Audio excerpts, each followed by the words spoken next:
Muchas gracias al Consejo General del Notariado, a la Fundación Biodiversidad y a todos los que habéis participado en la organización de este seminario. Señor presidente, asistentes a la jornada, amigas y amigos todos, la verdad es que hemos completado esta mesa contra los elementos. Estaba previsto que viniera el diputado en las Cortes por Soria, Javier Antón. Ha sido convocado a un pleno extraordinario en el Congreso motivado por la guerra de Ucrania, de la que ya hemos hablado. Y el letrado de la Junta de Castilla y León, que también fue integrante de la Comisión de Montes de Socio, José Manuel Hernando García, que tampoco ha podido venir por no haber podido suspender una causa en la que su presencia era ineludible. Aún así, creo que somos suficientes para abordar la problemática de los montes de socios.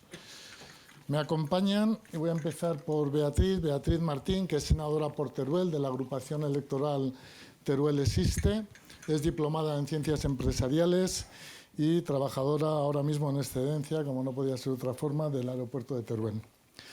Pedro Gracia, que es abogado de la Asociación Forestal de Soria, 20 años trabajando en la problemática, vamos a decirlo así, de los montes de socios. Pedro Medrano, ingeniero de montes, director también de la Asociación Forestal de Soria, desde hace más de 26 años y promotor de la iniciativa Montes de Soria. Y por último, y no por ser el último, el menos importante, José Manuel Beneiter, notario de Soria, colaborador también de la Asociación Forestal de Soria desde el año 2011 y coordinador del Grupo Nacional de Trabajo Montes de Socios.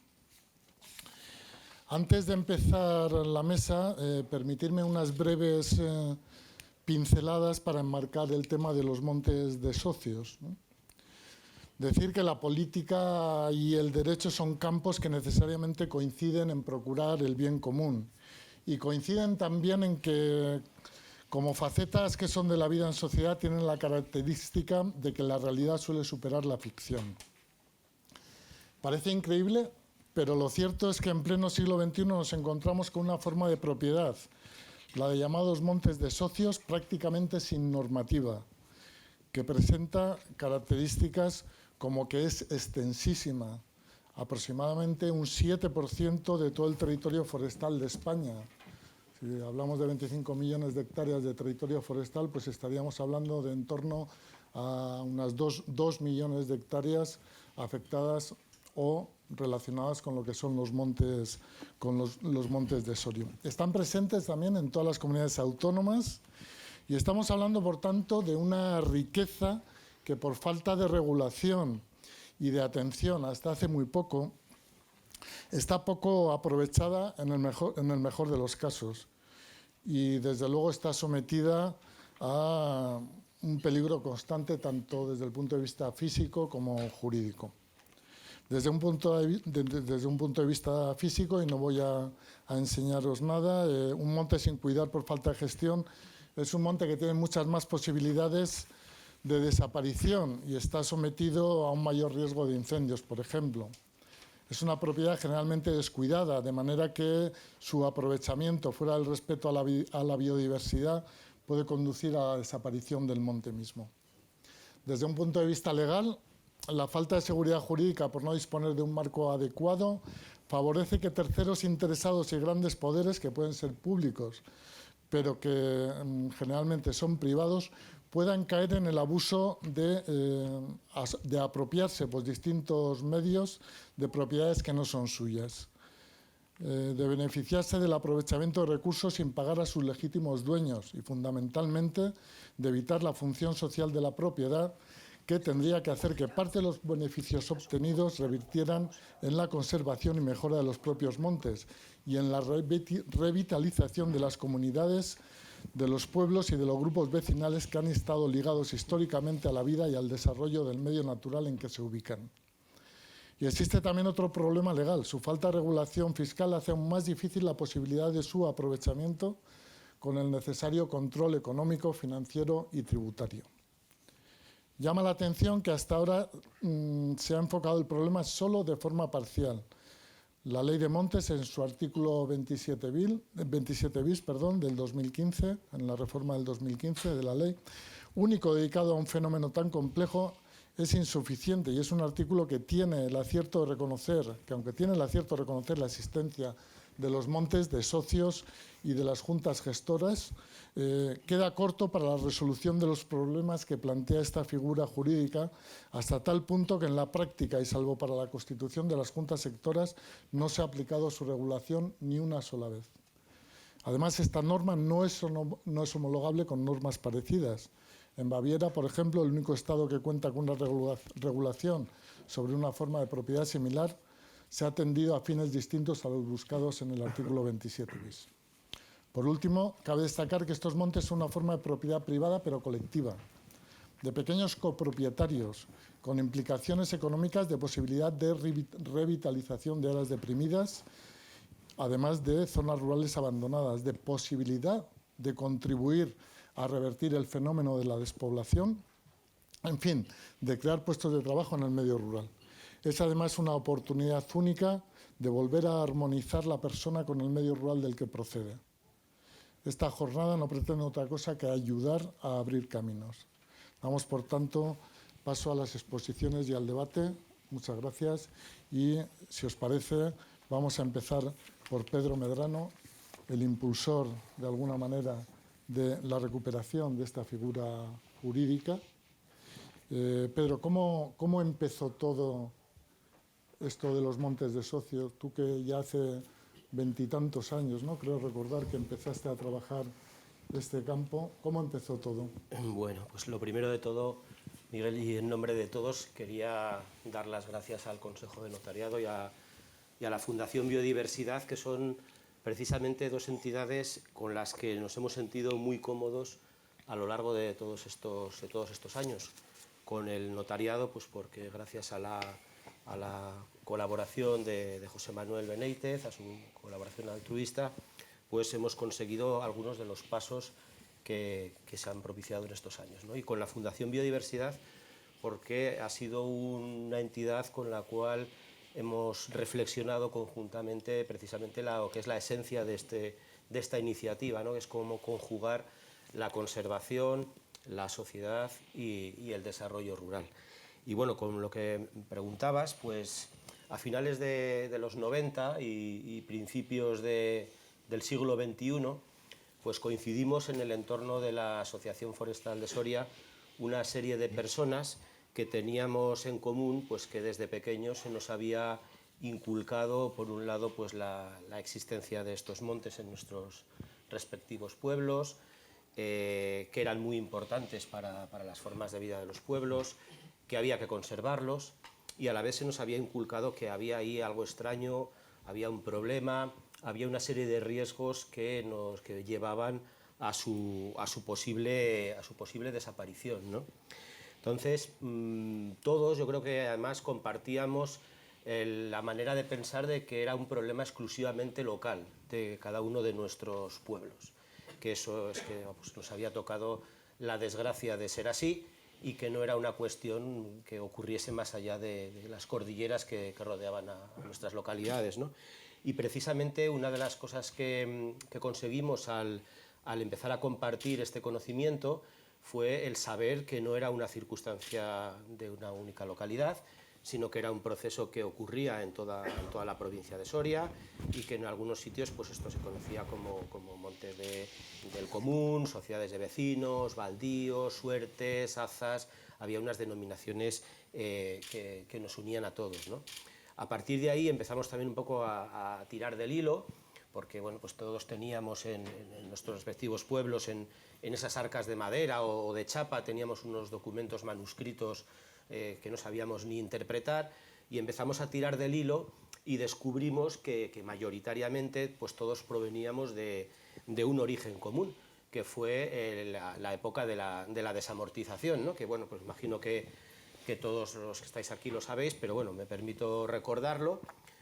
España a finales del siglo XIX se encuentra en una profunda crisis que venía pues arrastrando de una serie de circunstancias, de unas deudas, están también las políticas de avance del país, liberales, que defienden que hay que modernizarlo, que hay que avanzarlo y que hay que sacar esos territorios rústicos de las manos muertas, que pues, la Iglesia, las órdenes militares, las universidades y los bienes de las entidades locales, y hay que ponerlos en otras manos que sean más eficientes con la gestión de los recursos naturales.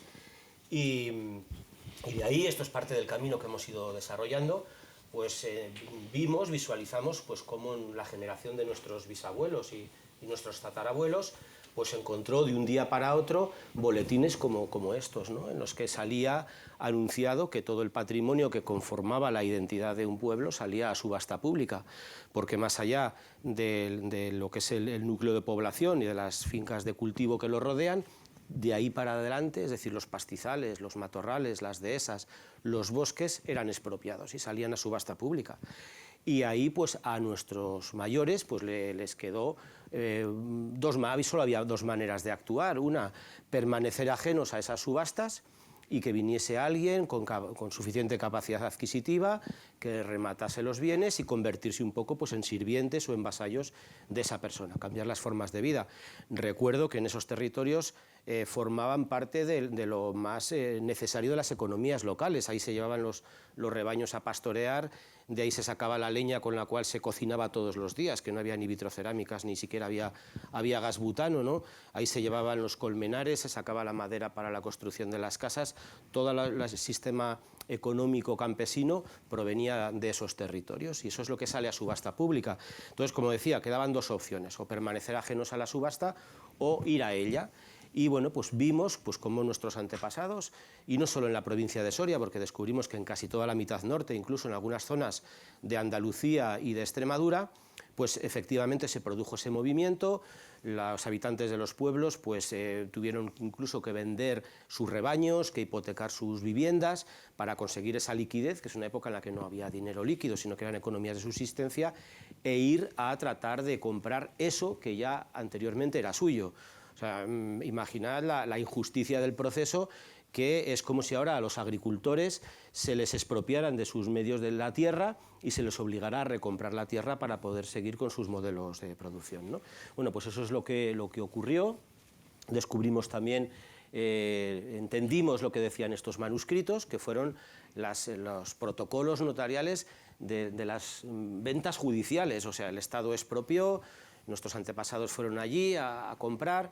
En algunos casos, cuando el Estado les preguntaba si compraban en nombre propio o en nombre de terceros, pues a veces decían, pues nombre propio, y ponían el nombre de los tres que habían ido allí, que por lo general era gente que mejor se defendía con lectura y con escritura. En otros casos sí que entendían la pregunta y daban la relación de todos los que habían puesto una cuota de dinero para comprar el monte. Cada uno lo ponía en la medida de sus posibilidades. Las cuotas de propiedad nacen consecuentemente de manera diferenciada, y tenemos pues protocolos notariales de ventas judiciales que sí que vienen firmados por todos los que pusieron el dinero, ¿no? Seguimos tirando del hilo y descubrimos cómo, que fue la gran sorpresa, cómo mayoritariamente estas compras vinculadas al proceso desamortizador accedieron al registro de la propiedad. En algunos casos, pues como el de la imagen de abajo, pues solo los tres que fueron a Madrid a rematar la subasta, como eran bienes de mayor cuantía, aunque la subasta se producía simultáneamente, se solía ir a Madrid. Y en otros casos donde sí se describió bien la relación de condueños, pues ya la relación de condueños aparecía en el registro de la propiedad. Vimos también que en muchos casos, aunque ponían solo el nombre de tres, cuando regresaban a Madrid después de realizar la subasta, iban a los notarios y les decían: señor notario, hemos comprado esto, pero no es solo de nosotros tres, sino que es de nosotros tres y de otros 32, que son todos estos, y con las correspondientes cuotas, y se realizaron documentos públicos por los cuales se advertía de estas circunstancias, ¿no? Y bueno, y como decía, pues cuando ya entendimos qué es lo que pasaba ahí, pues descubrimos que efectivamente que es que no podíamos hacer nada, que lo primero que consultamos abogados, expertos, y lo primero que nos decían, dice: pero vosotros ¿quiénes sois? No, pues es que esto es mi bisabuelo, pero ¿tenéis algún título? No, pues no, que esto se ha pasado de forma... No teníamos nada, no teníamos ni título.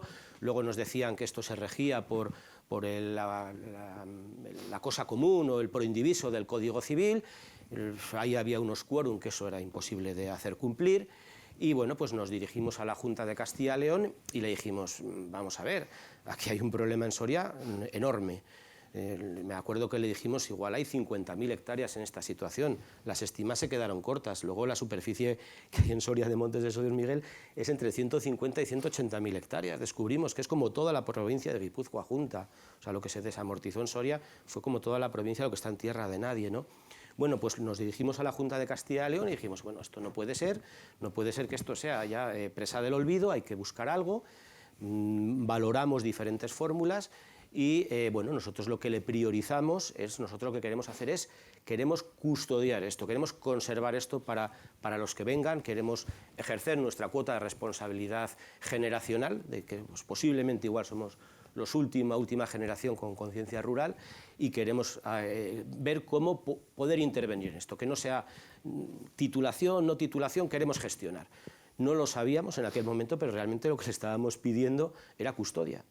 Es lo que estábamos diciendo, queremos poder custodiar, queremos poder conservar este patrimonio que hemos recibido y que sirva para algo, ¿no? Que tenga esa función social que la propiedad forestal debe de tener. Afortunadamente, en aquel momento se estaba redactando, que fue el año 2003, se estaba redactando la Ley de Montes Nacional y bueno, pues la Junta de Castilla y León, Mariano Torre, el director general en aquel momento, con Inés González Doncel, en Madrid, pues lo consiguieron introducir en el Senado y ahí surgió la figura de la Junta Gestora, que bueno, pues ahora lo comentará mi compañero, sí. Y ese fue el punto de partida de poder gestionar este tipo de montes que estaban en una situación de absoluto abandono. Es verdad, ha comentado Pedro Medrano que fueron, o que afecta esta situación jurídica, afecta a muchas comunidades autónomas, pero fue la Junta de Castilla y León la primera, Pedro Gracia, que de alguna manera que os escuchó, ¿no? ¿Cuál fue el papel de la Administración regional? Bueno, la Administración regional colaboró en intentar promover esa modificación legal que necesitábamos para poder ponerlo en marcha, y a finales de 2003, en el mes de noviembre, se aprobó finalmente la nueva Ley Básica de Montes de ámbito nacional, en la que se introduce a través de la disposición adicional 10ª por primera vez la figura de la Junta Gestora como órgano que habilita la gestión de este tipo de montes. De esta manera se había conseguido un gran avance, porque superábamos las dificultades que apuntaba mi compañero Pedro respecto a la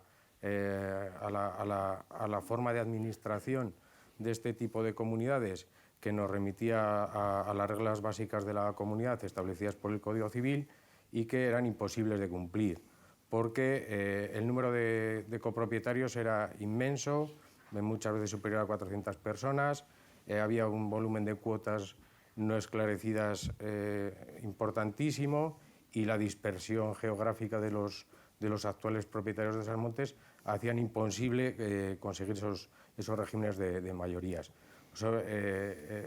En esa disposición adicional 10ª de la Ley de Montes se reconoce por primera vez la especificidad y las dificultades de este tipo de montes. Con la figura de la Junta Gestora, pues lo que nos permite es que esas estructuras que tenían su origen en el siglo XIX, pues dieran un salto y se adaptaran a las necesidades del siglo XXI, consolidando esos grupos que custodiaban los territorios y a los que les permitía dotarse de un modelo de gobernanza. La ley era muy potente, pero era demasiado genérica, no establecía un procedimiento específico de cómo constituir esas juntas gestoras, simplemente definía de una manera concreta sus competencias.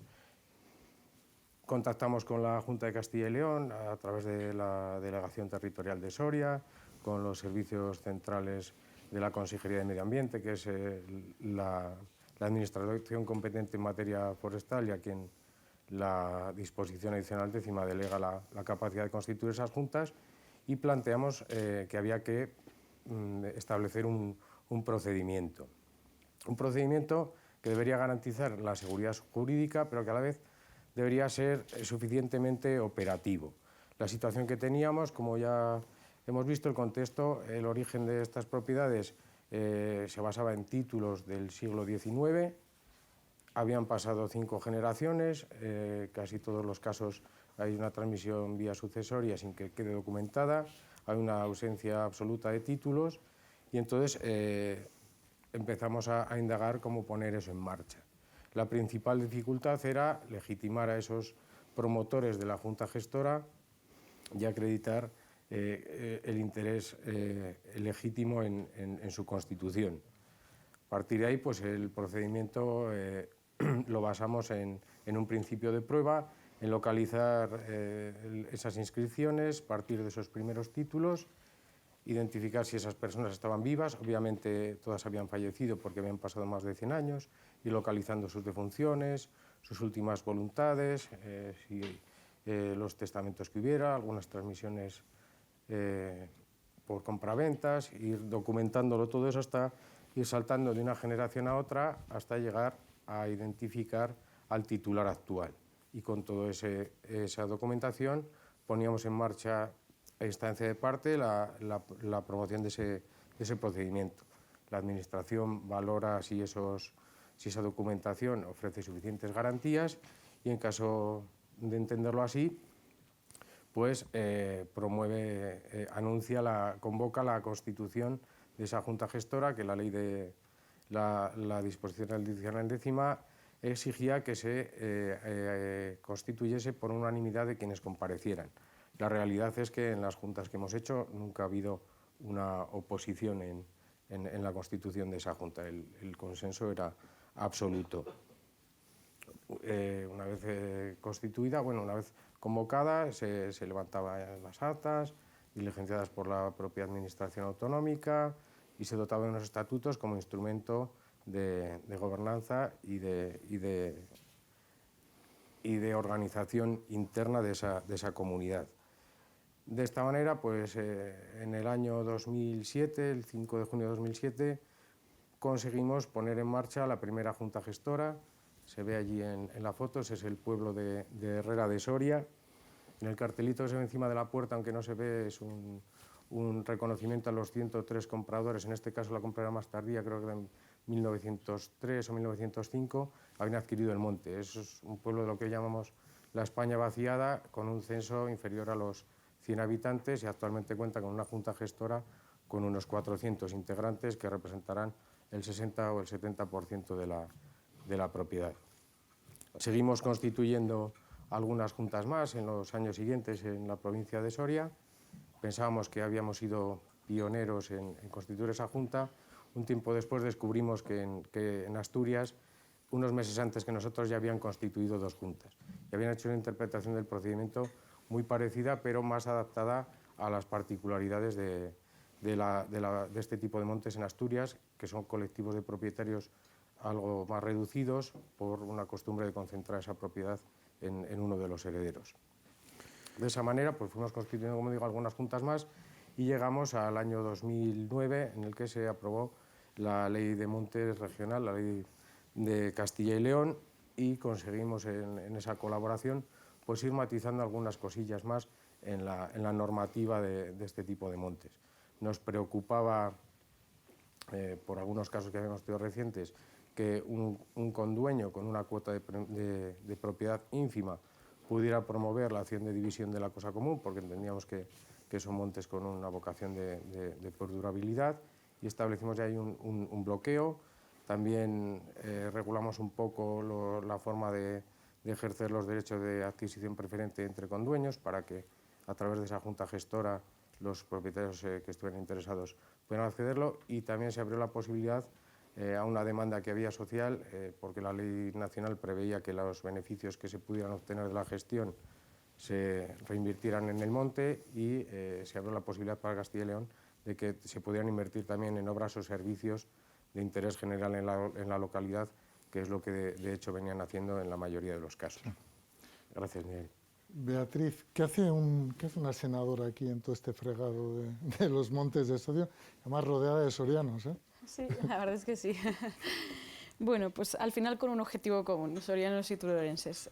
Por mi parte, la vinculación con el tema que está tratando desde la Asociación Forestal de Soria ya viene hace varios años, hacia el 2017-2018. Sabes que en tu pueblo existe una sociedad de montes, una sociedad del término, pero no existe esa difusión generacional. Sabes que está ahí, pero pues como nos ha pasado a muchos de los que hemos estado viviendo en pueblos y nos hemos tenido que marchar y luego volver, es algo que gestionan tus padres, tus abuelos, pero no, tampoco le das más importancia. Entonces, a partir de ese año, ya fue cuando descubrí pues, la existencia de este tipo de sociedades y que allí no había una gestión en ese momento. Sí que había una persona que se encargaba, pero no había una gestión acorde pues, con unas reuniones de juntas y estaba pues, en esta situación en la que encontramos en muchos pueblos, en el que no se realiza actividad y está ahí, pero no hay esa esencia por lo que funcionaba la sociedad, esa esencia social y de cuidado por parte de los propietarios. Entonces, lo que en ese momento nosotros nos encontramos es que había un salto de tracto de varias generaciones, en el caso de 4 generaciones. Entonces, pues comienzas a informar cuál es la mejor forma de solucionarlo, cuál es la mejor forma de gestionar y que al final que esa participación colectiva de todos los propietarios vuelva a funcionar. Y cuando me puse en contacto con el Gobierno de Aragón, nos informó de la Asociación Forestal de Soria que había realizado bastantes cambios legislativos y estaban trabajando en la reanudación de las juntas gestoras y la reactivación de este tipo de sociedades. A nivel personal, lo que encuentras es que te dicen, este caso solo pasa aquí, esto no pasa en ningún otro sitio. Entonces, cuando te empiezas a leer, a informarte, ves de que es algo muy extenso, que no pasa en tu pueblo, que pasa en el pueblo de al lado, que pasa en el pueblo de otra comarca. Unos te dicen, pues mira, nosotros lo hemos reactivado a través de un juicio, otros a través de una sociedad civil, otros a través de una sociedad limitada, pero no había como una gestión unitaria o una regulación igual para todas. Entonces, a través de la conexión con la Asociación Forestal de Soria, al conocer la reanudación de las juntas gestoras y la reactivación de ese tipo de actividad que hacen, ves que se sigue manteniendo lo que es la esencia de este tipo de sociedades y es el que la propia sociedad y la propia gente que está viviendo en el pueblo, independientemente de que sea una propiedad privada, existe ese trabajo en común y ese cuidado de tu entorno y de tu propio pueblo, ¿vale? Entonces, es una puerta a esas opciones y esas recuperaciones exitosas que se están haciendo desde la Asociación Forestal de Soria y que también ayudó a esa visibilidad de que no es algo que sucede solo en un pueblo o en dos, sino que está sucediendo en pueblos a nivel de todo el país y que también va muy vinculado con el tema de la despoblación, de ese propio fenómeno del éxodo rural es el que también ha hecho ese abandono de este tipo de sociedades y abandono un poco de tus antepasados y de tu pertenencia a esas localidades. Entonces, es una conexión que está muy relacionada con el propio abandono de los pueblos, va con el propio abandono de la gestión de esas sociedades. Entonces, sí que es cierto que hay muchas personalidades jurídicas que intentan solventar y ayudar a esa gestión, pero pierde lo que es la función social y la propia identidad por la que se crearon y por la que han pertenecido y por la que han permanecido durante años, incluso con gestiones internas de la gente del pueblo sin realizar, se cambiaban acciones entre unos y otros sin realizar una gestión legal que quizá muchas veces sobre todo como hablaban del tema de la custodia del territorio, ese volumen burocrático hace todavía de que algo que no desconoces, que no sabes cómo ha funcionado, luego tienes que volver a darle esa vida con un coste económico muy elevado. Antes también la reanudación era a través de de un proceso judicial, ahora sí que ha pasado a través del Colegio de Notarios para poder realizar esa reactivación de reanudación del tracto, lo que pone en evidencia esa necesidad de una divulgación, un acompañamiento y sobre todo una puesta en valor y empoderamiento de esas personas que habían abandonado su propiedad y que luego ven que siguen teniendo ese vínculo con el pueblo. Entonces, lo que yo lo asocio es a raíz de una situación personal, de una reanudación de la Junta Gestora que pudimos tener personal, ves que de algo pequeñito va a algo grande a nivel de provincia, comunidad autónoma e incluso a nivel nacional, que es lo que luego cuando entramos como Teruel existe como agrupación de lectores, sigue teniendo esa misma esencia de lo que está reivindicando el movimiento ciudadano, que la despoblación ha provocado ese abandono del territorio y ese abandono del territorio y de la gestión de su propio entorno y sobre todo la importancia de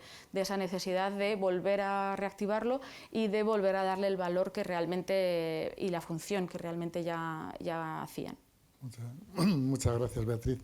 Y al igual que le he preguntado a Beatriz, José Manuel, un notario que pinta en todo este entramado físico-jurídico de los montes de socios. Esa pregunta me la he hecho yo mismo muchas veces. En cualquier caso, pues es simplemente por ejercer en Soria. Voy a intentar aclarar con dos ejemplos la realidad con la que nos encontramos todos los días. En el año 2010-2011 hay un monte de socios que todavía tenía una mínima estructura organizativa, aunque impropia, que por una expropiación de la Junta de Castilla y León recibe una cantidad importante, una cantidad aproximada de 1,5 millones de euros. No la han podido tocar desde entonces porque no hay un marco fiscal acompañado de un marco normativo que permita hacer nada con esta cantidad.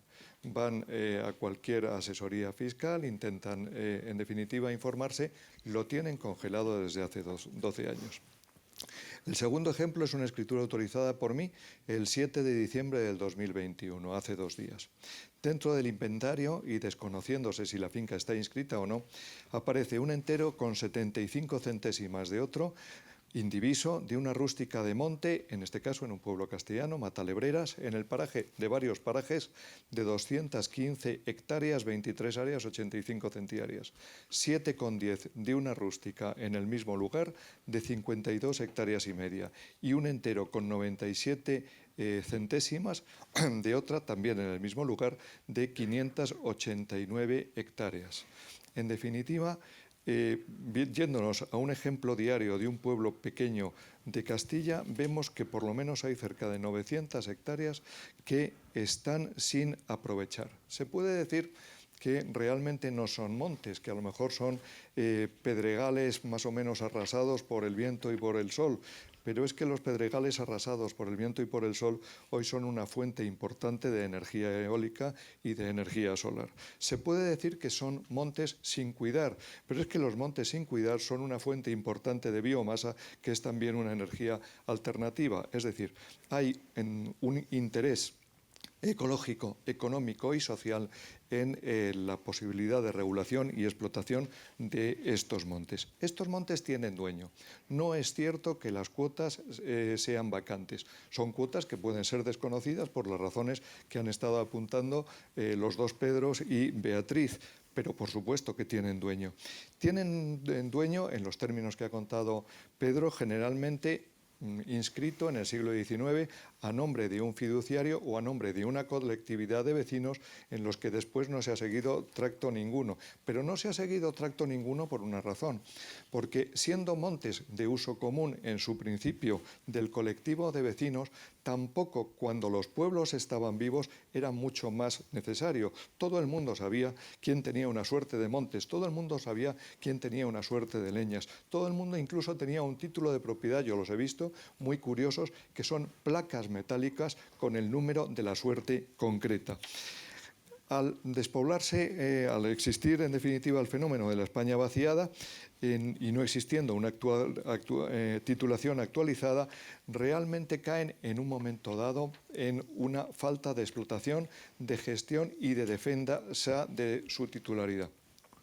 Con base en esto, y con base en lo que hemos estado comentando antes, recibí por parte de la Asociación Forestal la idea de coordinar un grupo de trabajo para la resolución de esta problemática, un proyecto piloto de montes de socios que fue auspiciado por el Ministerio de Agricultura y por el FEADER. Se contaba ya con la disposición 10ª de la Ley de Montes Nacional del 2003 y con la disposición 8ª de la Ley de Montes de Castilla y León. Esto fue muy importante porque estaban ya definidos ya jurídicamente como montes en proindivisión, porque se había puesto en valor la figura de un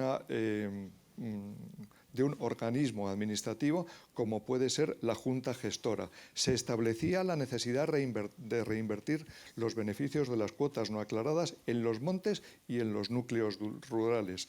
Se prohibía o se hacía muy difícil la prohibición, perdón, la acción de división de la cosa común.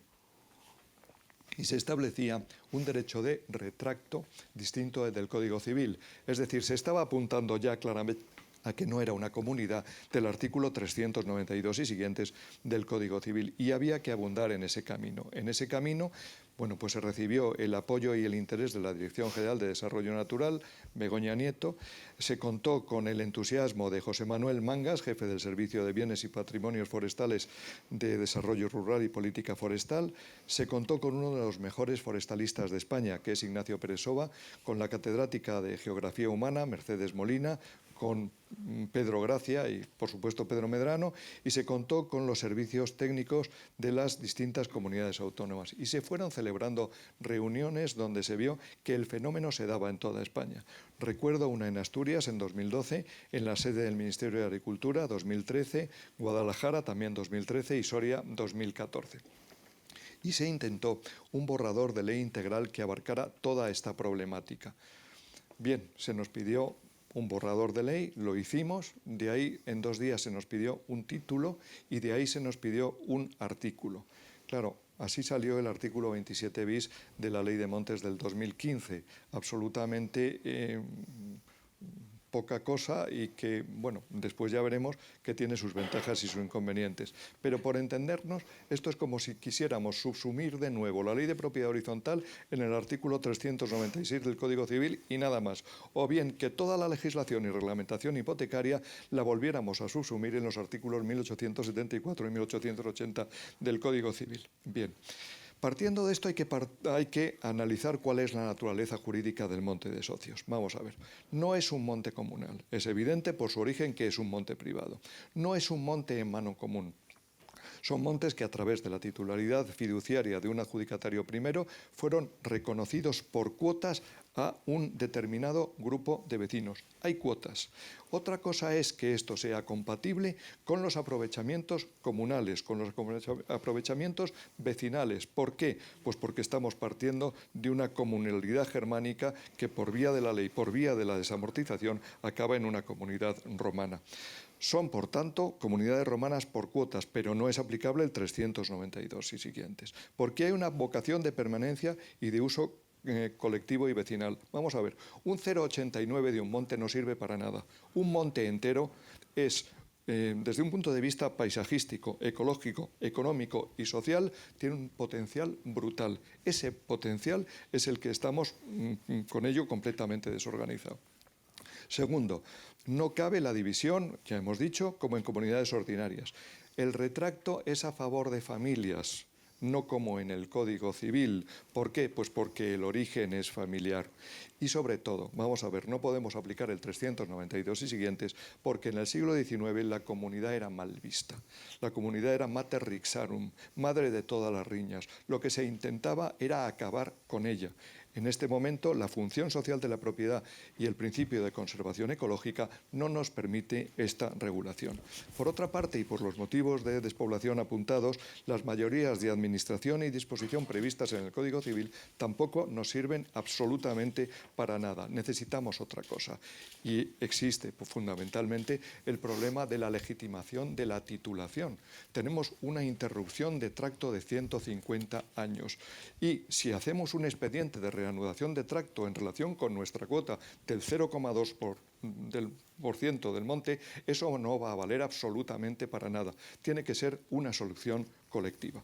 De todo esto, ya he dicho, no tienen fiscalidad propia. Luego, esto es un factor más para el abandono. En definitiva, son comunidades, para mí, funcionales, de destino, distintas y específicas, que necesitan una regulación concreta. Y esto no es ninguna barbaridad. Téngase en cuenta que desde la resolución de la Dirección General de 18 de mayo del 83 se reconoce para garajes y trasteros por cuotas, por ejemplo, las comunidades funcionales en que no hay ni acción de división y ni acción de ni derecho de retracto. La propiedad horizontal no es más que una comunidad extraordinaria de vocación y de destino. La multipropiedad o de derechos de aprovechamiento por turno, pues, por ejemplo, no se admite la renuncia a las cuotas, tampoco es una comunidad del 392 y siguiente del Código Civil, y encima tenemos en nuestro derecho el sistema de numerus apertus en derechos reales. Es decir, la necesidad de una regulación concreta para los montes de socios es absolutamente necesaria y posible. Se ha comentado si son sociedades. No, no son sociedades. No son sociedades limitadas, no son sociedades mercantiles. No tienen personalidad jurídica ni los montes de socios ni las juntas gestoras, porque la personalidad jurídica es de los condueños, porque se trata de comunidades. Porque eso no quiere decir que no puedan tener, deben tener una atribución, una asignación y una repercusión fiscal. Las propiedades horizontales o las comunidades de garajes, en definitiva, las comunidades de bienes en general, claro que tienen CIF. No pueden ser tampoco sociedades mercantiles por un principio registral básico, que es el de determinación. Y aquí lo que sucede, uno de los grandes problemas, es que muchas cuotas no están vacantes, pero sí están difusas en cuanto a su titularidad. Y después, los montes de socios son fenómenos rurales, son fenómenos vecinales, no son ajenos a la idea de explotación, pero sí son ajenos a la idea de mercantilidad. Vamos a ver, yo no me imagino a los tatarabuelos que decía Pedro, pues hablando del profit and loss, del SEO o de la conference call a estos efectos. Y por último, decir que el hecho de que se llame montes de socios no quiere decir que sean sociedades. Señores, las sociedades de gananciales también se llaman de sociedades, pero no son mercantiles, palabra de... Vamos, creo que es evidente. No hay nadie que necesite regular en las sociedades de gananciales, gracias a Dios, las juntas ordinarias ni extraordinarias, ni sobre todo la aplicación de resultados. En fin, en cualquier caso, entre esto y la legislación que hemos estado apuntando, es evidente la vocación que tienen de comunidades funcionales y de permanencia con una legislación específica. Gracias. Muchas gracias, José Manuel. Os pediría ahora, vamos a hacer una segunda ronda, os pediría un poquito más de concreción, sí, sobre todo para evitar pasarnos de la hora. 2 minutos para cada uno. Pedro Gracia, tengo entendido que el Ministerio os ha animado, a raíz del éxito de Soria, a seguir expandiendo el modelo, divulgar y bueno, realizar todas aquellas acciones que sé que las estáis realizando ya desde hace unos años. ¿Nos puedes contar un poco cómo ha sido todo este proceso? Las primeras juntas gestoras que se pusieron en marcha hace ya más de 10 años, casi 15 años, fueron una experiencia de éxito, una reactivación social en los municipios donde se pusieron en marcha. Todas ellas se dotaron de planes, de instrumentos de ordenación, planes de gestión, planes dasocráticos, han recuperado la gestión y según íbamos constituyendo juntas gestoras, pues en los pueblos, en la comarca alrededor, nos iban demandando que les ayudáramos a regularizar su monte. Y poco a poco fuimos saltando a las provincias limítrofes. Alguna vez los medios nacionales se hacían eco y era tremendo el volumen de llamadas y correos electrónicos que había que atender en los días siguientes. Lo que nos fue permitiendo es conocer un poco más la situación, saber que la gran parte de esas propiedades tenían su origen en la desamortización, aunque no exclusiva.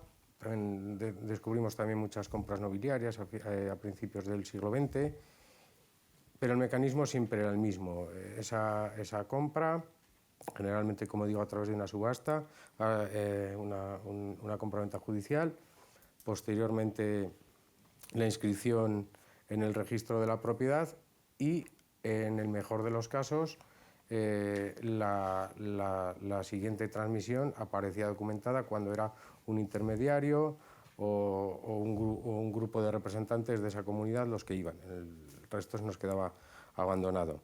Fuimos viendo también algunas pequeñas diferencias, pues, por ejemplo en la zona de Guadalajara la desamortización fue el proceso más, el volumen mayor fue unos años antes de la creación del registro de la propiedad, y muchas de esas compras no habían quedado asentadas, y en las antiguas contadurías de hipotecas, pero no habían accedido al registro, o en la zona de Asturias, algunos casos más provenientes de la extinción de algunos censos, y fuimos conociendo un poco más.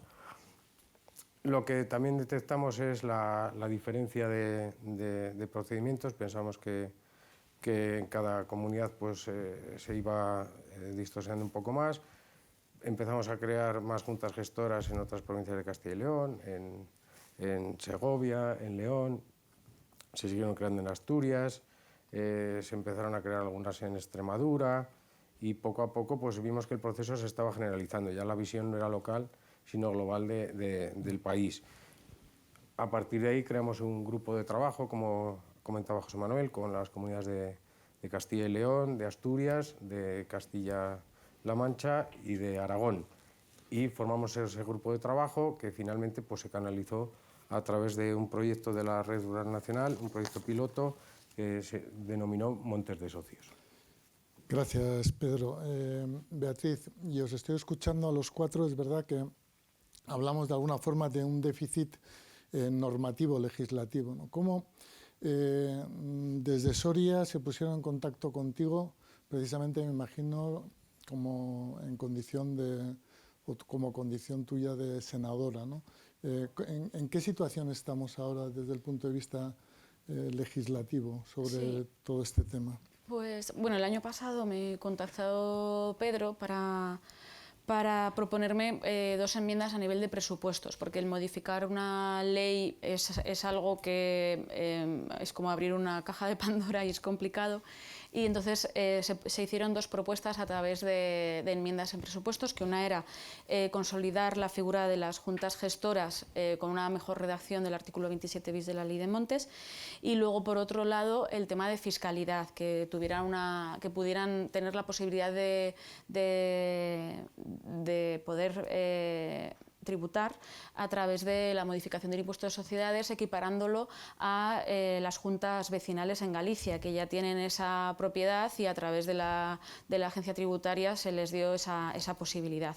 Ambas enmiendas no salieron adelante, y porque principalmente nos alegaron que no era una condición que tuviera que ver directamente con los presupuestos generales, y que es un tema que preferían trabajarlo directamente desde el Ministerio. Hemos hablado ya con el secretario de Estado, con el director general de la Agencia Tributaria, para poder tener reuniones con ellos, explicarles el tema de forma más detallada y poder trabajarlo.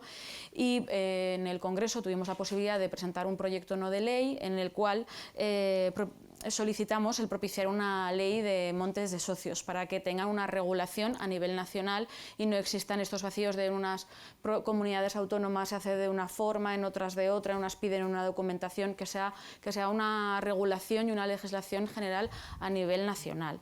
De momento, pues la siguiente fase después del proyecto no de ley ha sido ese por parte del Ministerio. El secretario de Estado está a la espera de darnos una reunión para poder comenzar a trabajar el tema. Y luego, por otra parte, pues por parte de Teruel existe, sí que creemos que hay que apoyarles y que hay que encauzar esta vía de trabajo, porque propicia varios factores, principalmente pues, la conservación medioambiental. Estamos hablando que no es una invención de ahora el tema de la sostenibilidad, las energías renovables. El cuidado del medio ambiente es algo que ya hacían nuestros antecesores desde hace siglos, sin regulación, y que parece que se ha olvidado de que ellos ya cuidaban los montes y ya existía esa gestión comunal. Luego, por otra parte, el desarrollo económico, el hacer una diversificación económica en nuestros pueblos es también darles vida y darles esa potencialidad que necesitan por esta relación que comentaba antes del abandono, entre el abandono de este tipo de sociedades con el éxodo rural, y a nivel de reto demográfico. Tiene una base muy importante por esa generación de arraigo y de asentamiento de la población y la vinculación que han hecho con la reactivación de este tipo de sociedades, de gente que se había ido del pueblo y que ahora tiene esa sensación, ese sentimiento de pertenencia y de que algo le viene de sus familiares y de una gestión de sus ancestros y esa vinculación con el pueblo, que también creo que es necesaria. Al final, antes comentabais el tema de los recursos culturales, paisajísticos, ambientales, y creo que también se necesitan esos recursos personales y sociales. No estamos hablando de un proindiviso y una gestión conjunta, y sobre todo esa necesidad de comunicarlo, de que no se rompa esa transmisión generacional que quizá por error nuestros padres nos decían vete y olvídate de todo esto, y no es así.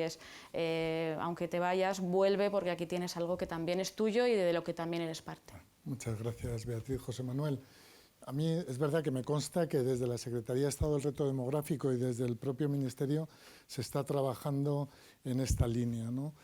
Tú coordinaste el grupo de trabajo, José Manuel. ¿Qué es lo que se buscaba en este grupo? Se buscaba una ley integral que resolviera toda la problemática de los montes de socios, y nos encontramos con el artículo 27 bis de la Ley de Montes. Realmente, yendo a lo positivo del artículo 27, yo destacaría tres cosas. La primera, que reconoce como categoría al monte de socios, como figura jurídica. La segunda, que reconoce el papel de las juntas gestoras. Y la tercera ventaja que tiene el artículo 27 bis, y voy a ser muy claro, es que puede ser derogado.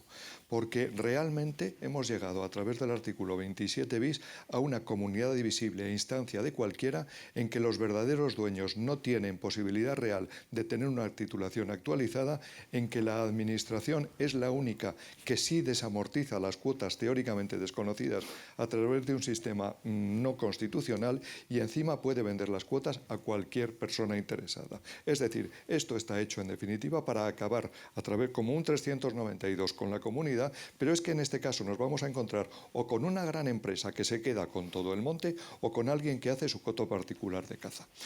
¿Hay respuesta a esto? Pues sí, yo creo que sí.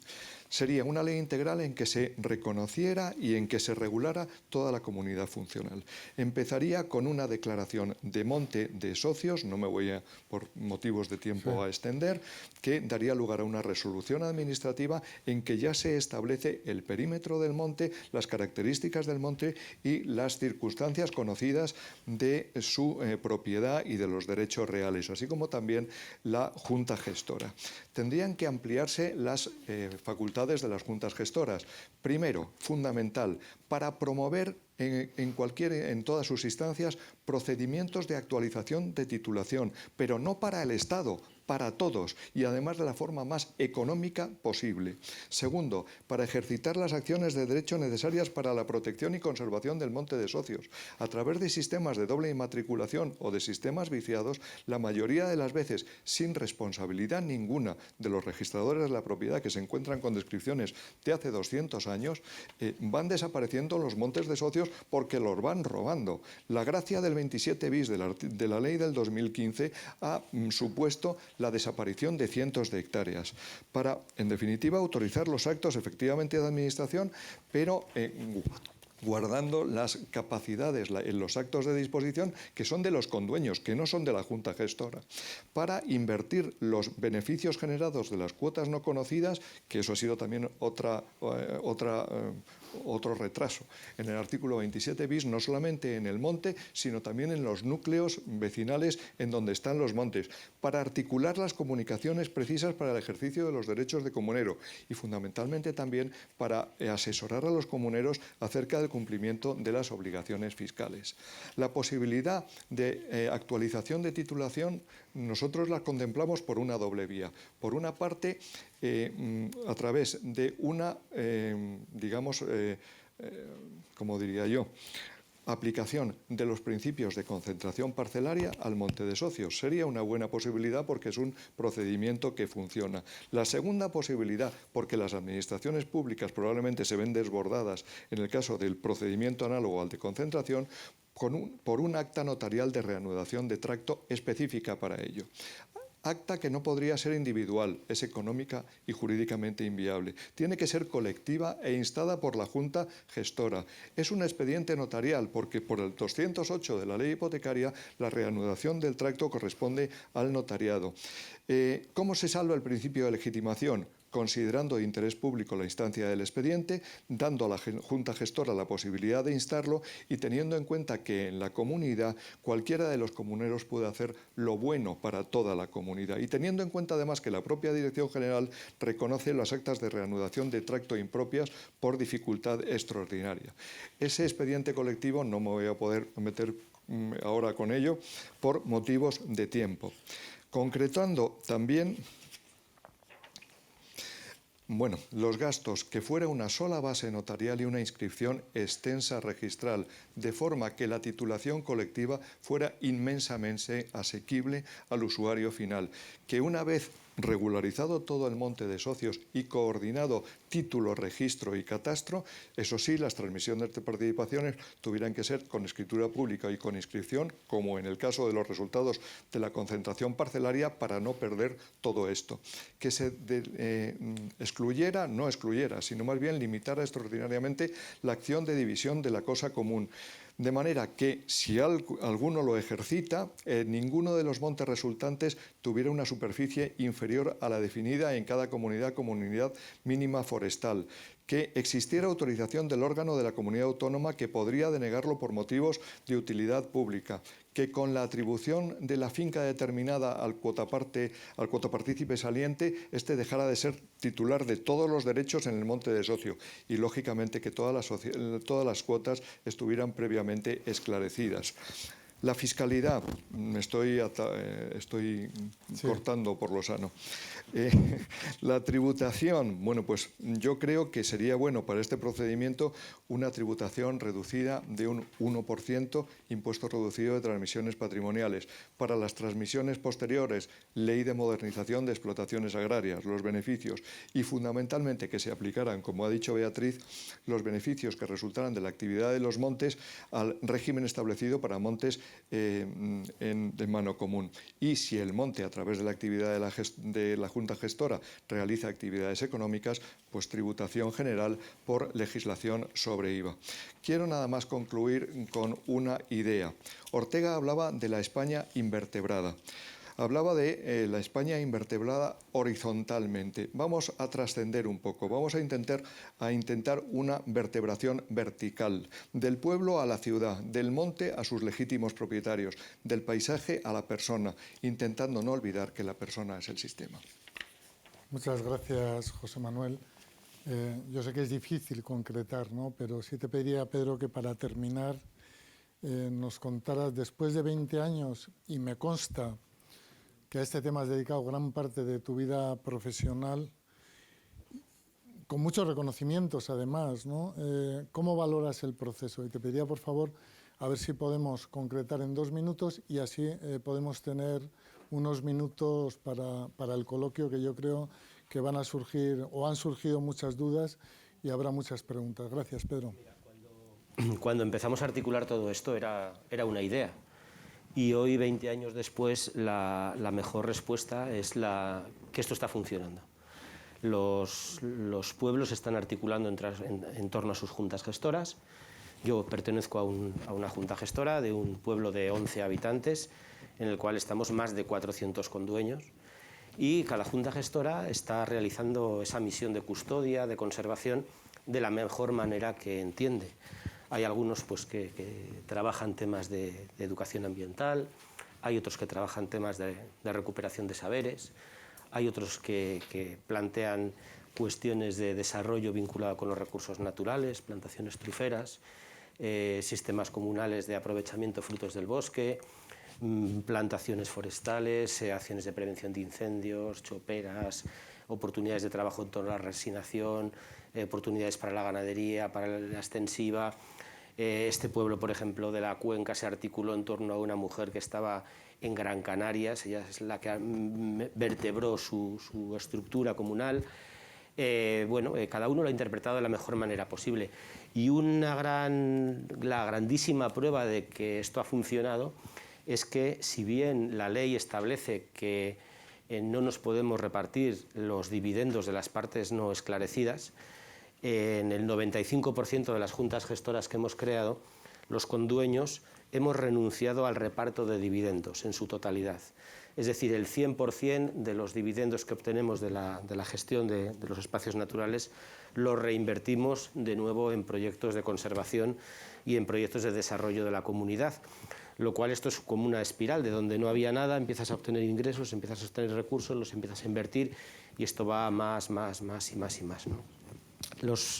Como has dicho, pues sí, los reconocimientos han sido muchos y la verdad es que son satisfactorios y básicamente han coincidido en identificar como elemento diferencial el acercamiento entre lo rural y lo urbano que han propiciado las juntas gestoras. Es decir, el medio rural en España está articulado en torno a los ayuntamientos, a las entidades locales menores y nosotros a través de este proceso hemos conseguido que cientos de miles de personas, hay más de 2 millones de condueños en España, puedan convertirse en agentes de codecisión, en agentes de codesarrollo rural, en agentes de conservación de la tierra de donde proceden, ¿no? Ese ha sido el gran elemento aglutinador que han visto. Realmente hemos creado un nuevo concepto de comunidad rural en torno a las juntas gestoras, que es mixto, que es rural y que es urbano, que es el de los últimos moradores de los pueblos, que en muchos casos personas envejecidas, que no les puedes exigir ni pedir que lideren un proceso de cambio en el desarrollo, de cambio en los sistemas de conservación ambiental. Hemos conseguido aglutinar a esa población, a esos últimos moradores del medio rural, con la población urbana. Os traigo aquí un ejemplo para que veáis visualmente, gracias amigo Óscar, de lo que... Esta es la junta gestora de la comunidad a la que yo pertenezco. Vete para allá.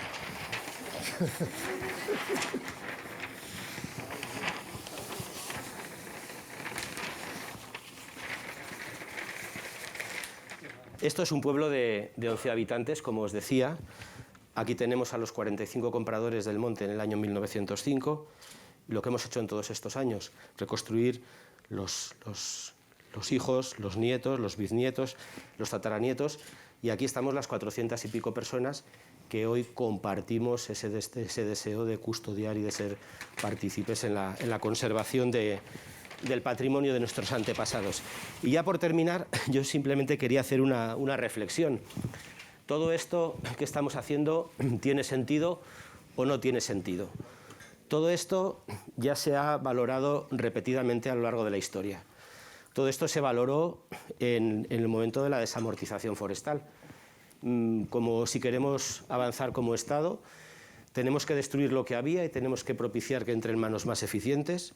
En los años 80-90, el gran debate a nivel mundo de que aparecen las teorías de la tragedia de los comunes, que se analiza a nivel mundo si tiene sentido mantenerlas lo pequeño, lo local, lo común, lo indígena, o hay que hacerlo desaparecer y que entren pues, o bien los gobiernos o que bien entre las empresas. Y en ese sentido, en ese momento es cuando aparece la labor de Elinor Ostrom, la politóloga estadounidense, que hace un estudio exhaustísimo a nivel mundo de cómo, si es verdad esta teoría de la tragedia de los comunes y si de verdad para avanzar hay que destruir lo pequeño. Y Elinor Ostrom realiza un trabajo sin igual, o sea, no se ha realizado jamás en el mundo, en el que realiza todo tipo de sistemas de gestión de recursos madereros, pascícolas, de pesca, y llega a la conclusión de que allí donde las comunidades disponen de unos elementos comunes, como es gobernanza, como sistemas inclusivos, como procesos democráticos, son muchísimo más eficientes que cualquier otro sistema de tenencia y de gestión de los recursos naturales. Bueno, pues me quedo con ese mensaje. Yo creo que todo esto tiene sentido y de nuevo, de verdad, vuelvo a agradecer la labor inestimable que ha tenido el notariado a través de José Manuel y que ha tenido la Fundación Biodiversidad, pues apoyándonos y escuchándonos en todos estos años. Muchas gracias.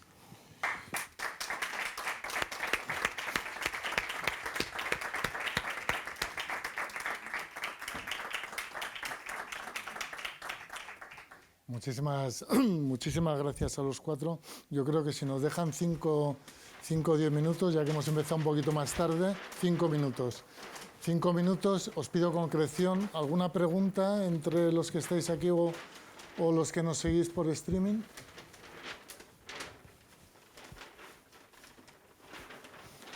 ¿Ha quedado todo claro? Sobre todo para perdón, sí. Y os pido concreción y así. No es una pregunta, he esperado para ver si había alguna duda, pero yo creo que en la segunda ronda se ha aclarado todo lo que hubiéramos podido preguntar sobre un poco el desarrollo de la historia. Lo único que quería era expresar mi personal admiración por este proceso y además mi gratitud, ¿no? Dan ganas de hacerse soriana autorolense adoptiva. Nada más. ¿Alguna pregunta más? De todas maneras, en su nombre yo os puedo decir que están a vuestra entera disposición, cualquiera, bien a través de José Manuel, Beatriz o los dos Pedros que están en Soria, o a través mía, que estoy en la subdelegación de gobierno allí. Estamos abiertos a responderos a cualquier cuestión o a canalizaros a donde se os pueda contestar a cualquier duda que tengáis sobre este tema. Muchísimas gracias. Muchísimas gracias, de verdad. Yo creo que ha sido muy clarificadora la mesa y, oye, y adelante.